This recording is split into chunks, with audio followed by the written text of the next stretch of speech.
Last week I learned a very valuable lesson about perception and perspective, and I'm going to share that with you today on Mental Health Minute with Kim.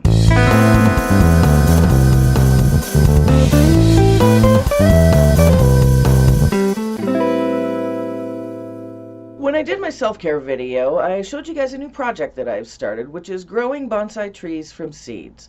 And I planted some of the seeds, watered them, put them out in the sunlight for a little while each day, brought them in at night so they wouldn't get too cold at night. And about a week later, there were still no signs of life, which isn't uncommon because it can take weeks and weeks for some of the types of trees to germinate. And it was at that time, through my own clumsiness and irresponsibility, that I accidentally ended up knocking all of my pots over onto the ground. There was dirt everywhere. There were little flowers everywhere of one of the types that had started to germinate under the soil. It was not salvageable at that point. One of the types, the seeds hadn't started to germinate yet, so I was able to replant them. Hopefully they'll grow.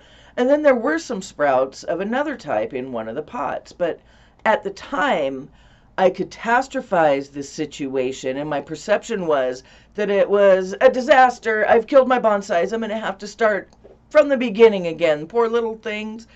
But when I looked at it from a different perspective, I realized that I had really planted the seeds too deeply in the soil. And when they started sprouting, they were having problems coming up through the topsoil.